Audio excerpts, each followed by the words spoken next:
Hey everyone, Kyle once again, and welcome back to another movie review, and back to reviewing on the Beverly Hills Cop franchise. And just recap on the first one, definitely a classic.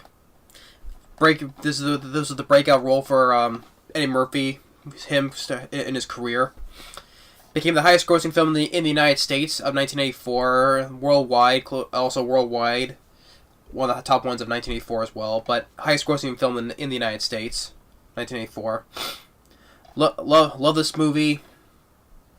Like I said before, originally this is originally supposed to be Cobra, but I explained all that in the review. But I'm glad we got the Cobra we got with Stallone we have today. But just imagine this was supposed to be Cobra. But definitely a classic. And now to review on the. My nose is still giving me trouble. Of the sequel, which I really do enjoy, I love the sequel. Beverly Hills Cop 2, released in 1987, and once again with Don Simpson and Jerry Bruckheimer coming back as producing. And this time we got the film is directed by the late Tony Scott. Tony Scott, younger brother of director Ridley Scott. It's sad what happened with director Tony Scott. You know, committed suicide, jumped off a bridge. Sad way to go for a good director. You know, I mean, this is a film. This is 1987. This is the film he did after he did Top Gun with Tom Cruise. I went through the danger zone. Classic. So he did the probably after the big hit of Top Gun, he was chosen to do the sequel to this.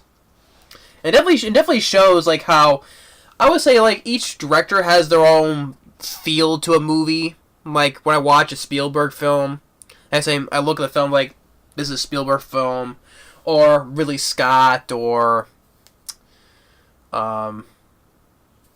other good directors. Well, a Peter Hyams film, which I claim he's an underrated director. And so did Tony Scott.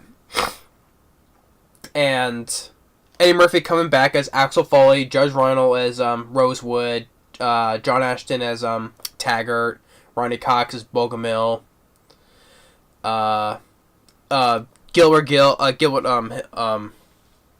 what was the guy? Yeah, Gil Hill as Inspector Todd, and Paul Reiser as Jeffrey, which I forgot to mention. He was also in the first movie as well as also a Detroit cop as well. Of course, Paul Reiser, remember from starring in Aliens. Remember him in Aliens. So, but he comes back as Jeffrey as well, and you got new characters as well for new villains. You got Jurgen Prochnow as playing Maxwell Dent, Brigitte Nielsen,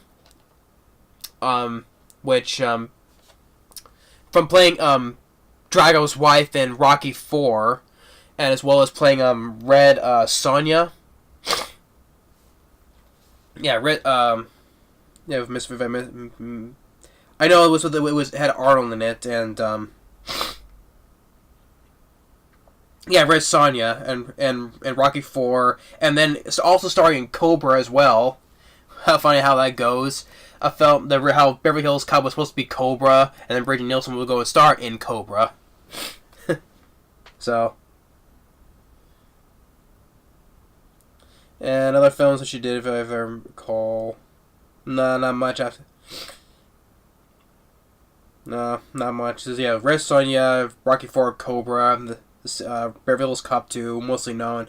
Of course, she came back in Creed 2. So, but she did a good job as a bad guy as well. Then so did Jurgen Prochnow as well, and also Dean Stockwell as well. Dean Stockwell, remember from mostly he played the Secretary of Defense in Air Force One. He plays his character named Charles Kane. Paul Guilfoyle, who plays Brass from CSI, he's in a small role as well as his arms dealer, which he was also in Air Force One too.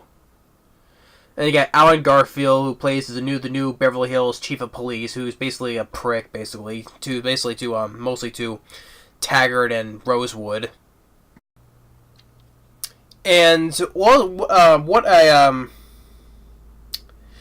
like about the film is that it was more of the.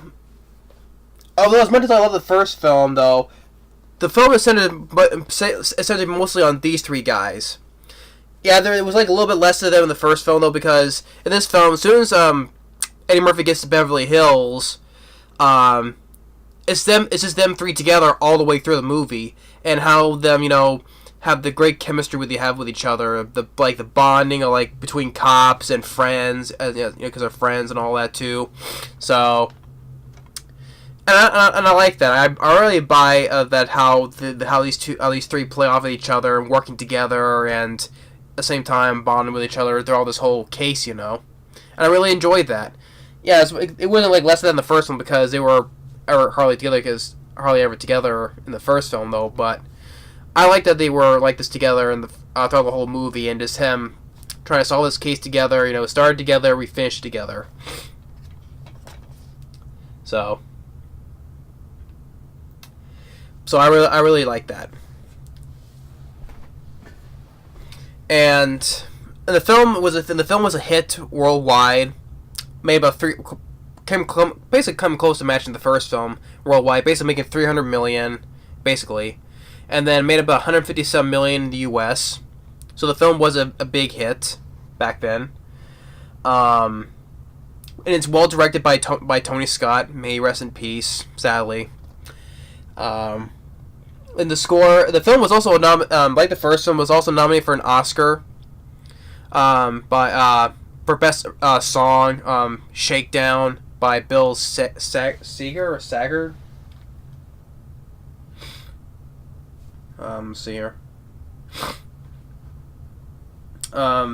Bill Seeger, "Shakedown," which I like that song. It was playing in the opening. I really like that song that was playing. And as well as Harold Faltermeyer's score, he comes back. He does a great job of score, which it was an exact copy of the previous score in the first film.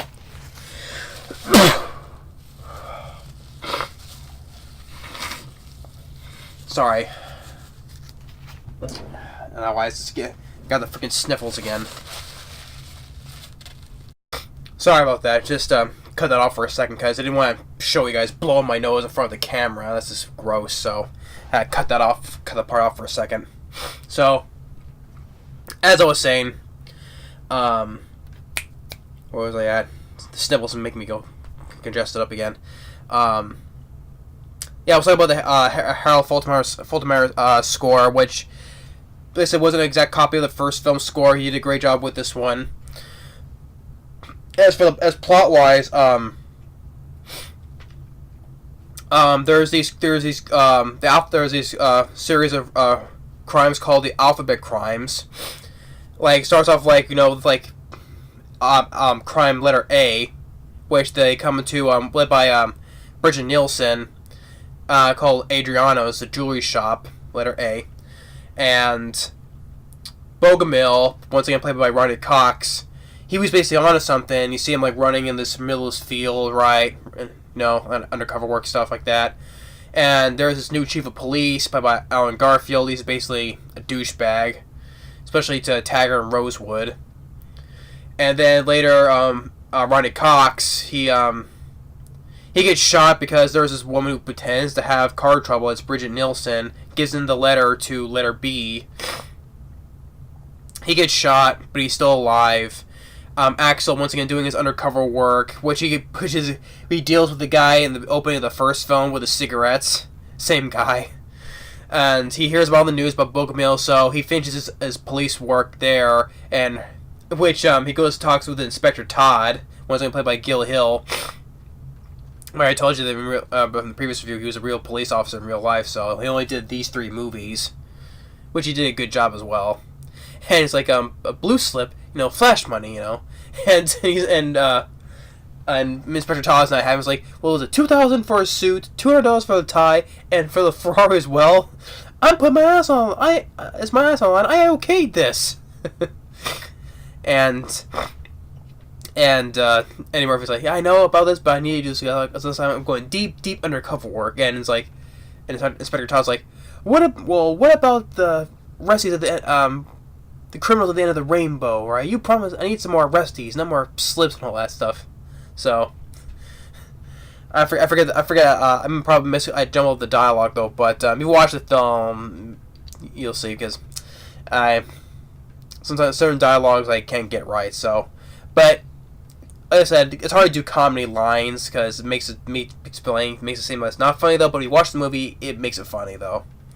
It's just hard to do that type of comedies, trying to say the lines, trying to make it funny though. But oh well.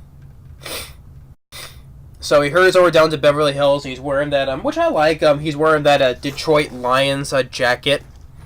Because Detroit Lions.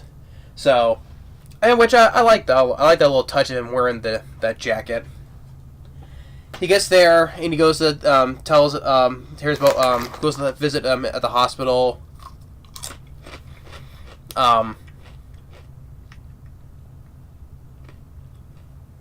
And then he goes to the police station to look at the letters and these shell casings, bullet casings, which leads to eventually goes to this gun club.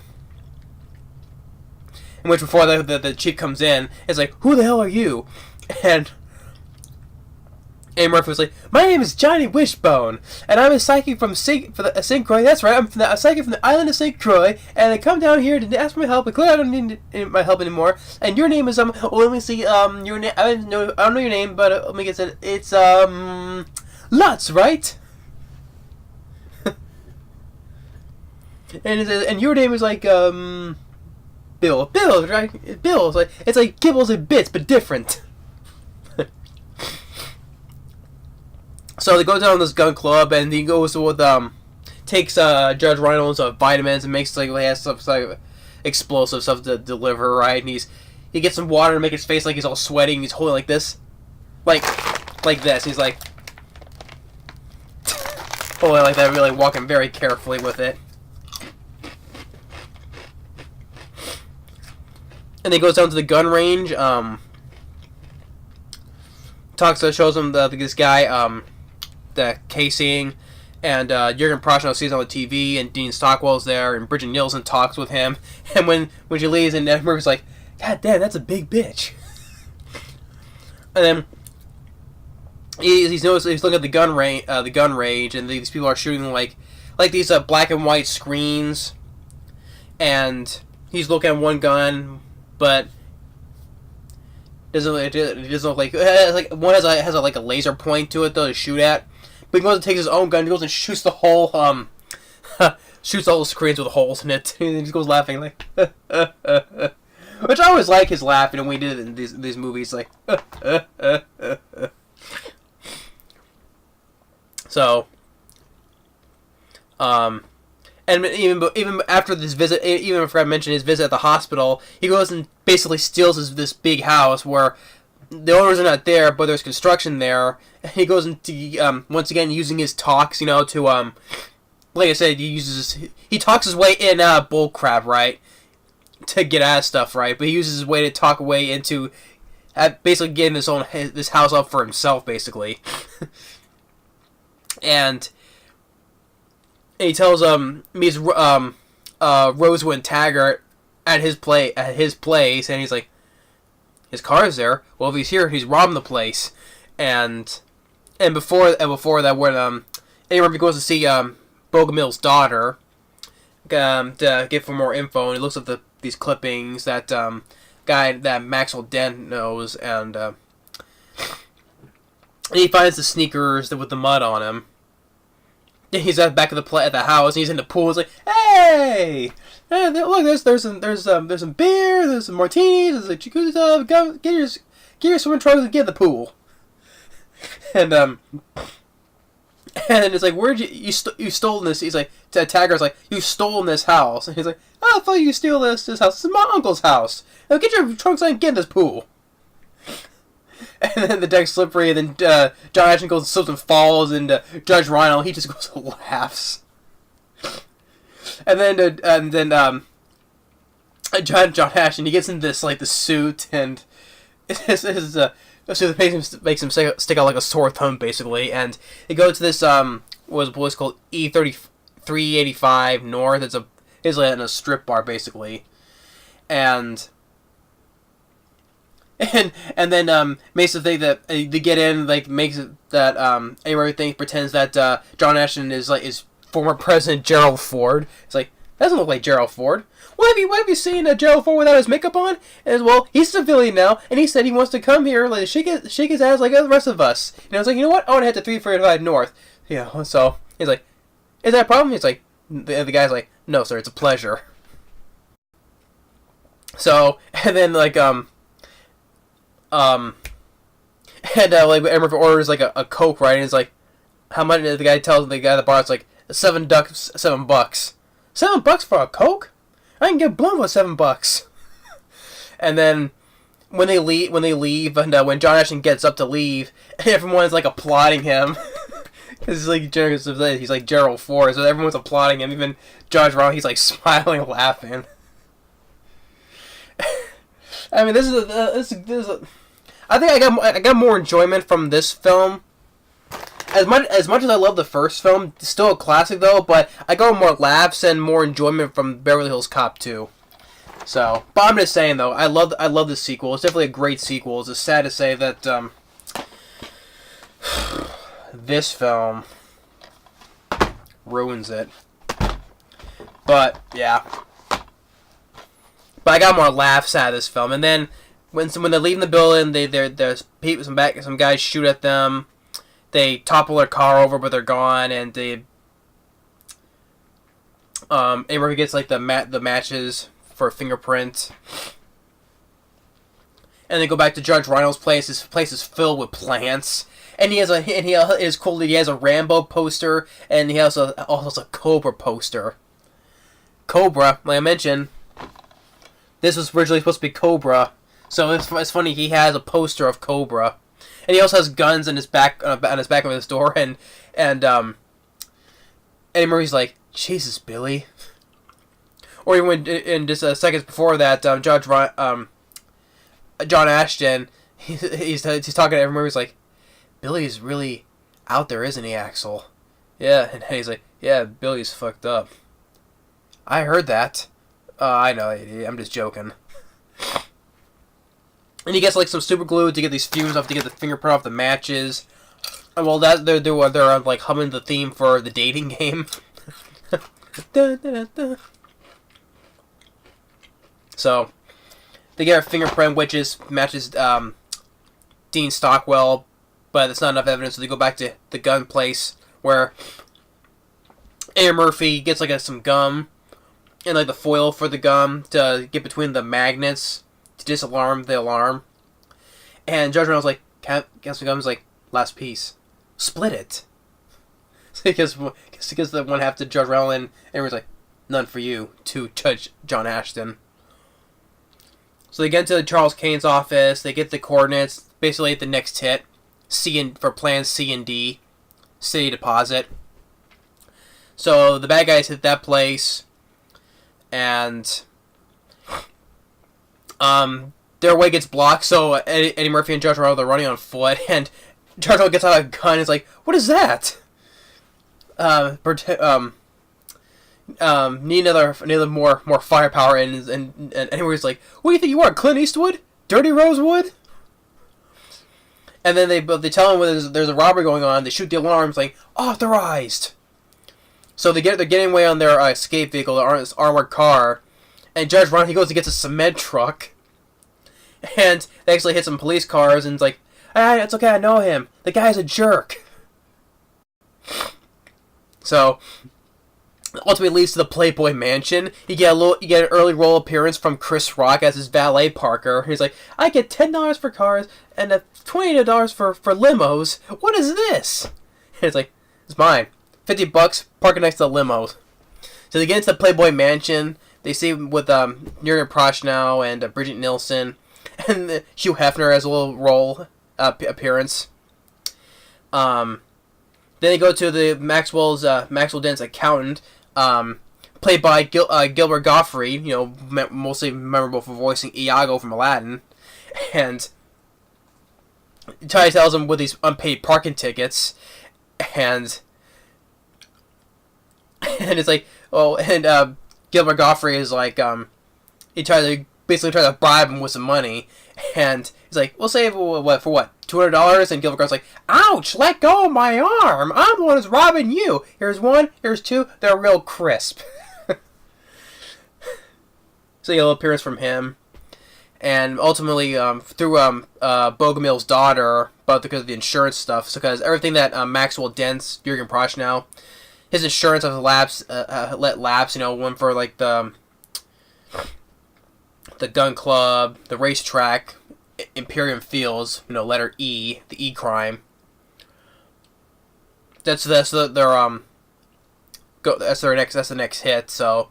And they have Dean Stockwell going along for the next robbery, but Brigitte Nielsen shoots him, and which they broke the next code, but which was an easy code.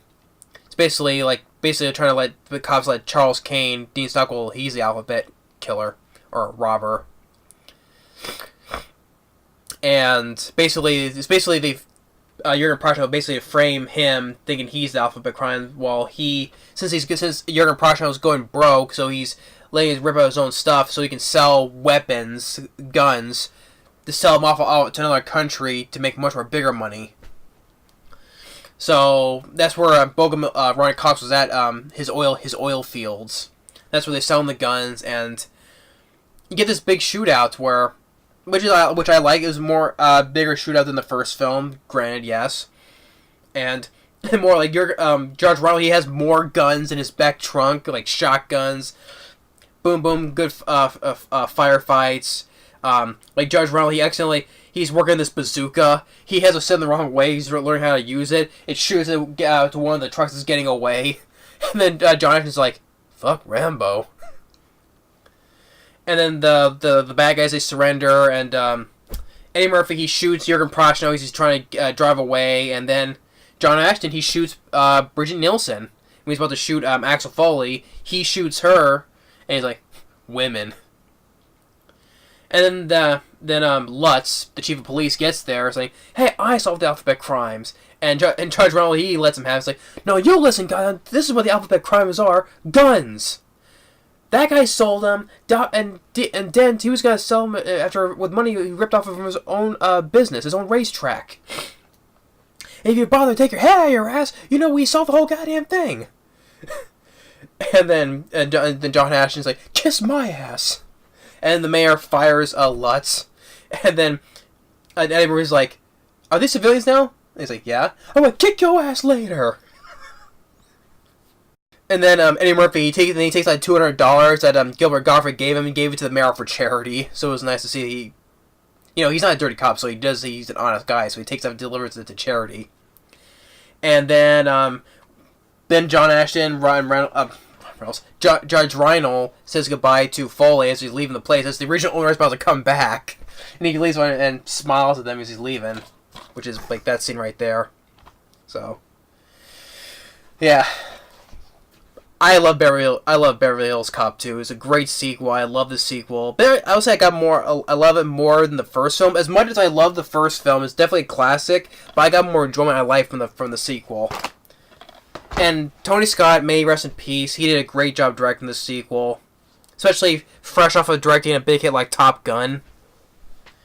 Eddie Murphy once again did a great job as Axel Foley, same with Judge Reinhold and John Ashton. Ronny Cox, his role was toned down because he was shot and basically for this movie until he at the end of the movie he's now chief of police, and I forgot to mention and then Inspector Todd was telling him when he's telling Axel, he's like, under your expert tutelage, what the fuck have you been telling these guys? Get your ass back here. And everybody's like, yeah, I'm leaving right now. As a matter of fact, my ass is already left. I gotta catch up with it. Yeah, so Gil Hill plays Inspector Todd. He did a good job. Paul Reiser, he's in it now. First for when Eddie Murphy needs to check up about that Ferrari. In the film, he crashed it because he's wearing a cast on his leg. Jurgen Prochnow and Brigitte Nielsen, they did a good job as bad guys. Dean Stockwell as well. Ellen Garfield, who plays the douchebag chief of police Lutz. Little appearance from Chris Rock, nice to see Hugh Hefner and Gilbert Gottfried as well. Paul Reiser too, Gil Hill. So the whole cast does a really great job. Well directed by Tony Scott. Keep getting names mixed up. First I said Ryan Reynolds, then I said Tony Todd.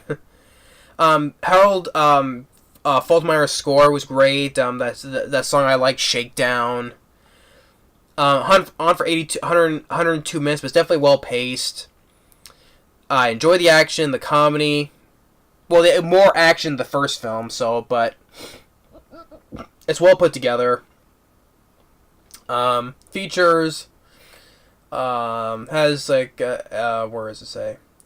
Exclusive cast with cast and crew, original behind the scenes featurette, deleted scene with Tony Scott intro, and then the Shakedown music featurette in the trailer. And also, once again, well made with producers Jerry Bruckheimer and Don Simpson. So I love this movie. Great sequel. And sad to say, while these two are great,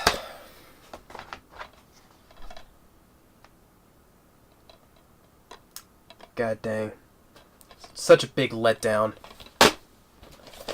But I'll get to that though. So stay tuned for that rant. While the first two are great, that's a letdown. So expect a next review on the rant on that. So stay tuned on that for the rant of Beverly Hills Cop 3. Such a letdown. But, well, love this first one. Classic. Great sequel. I love this film. And now we get to disappointment. Later.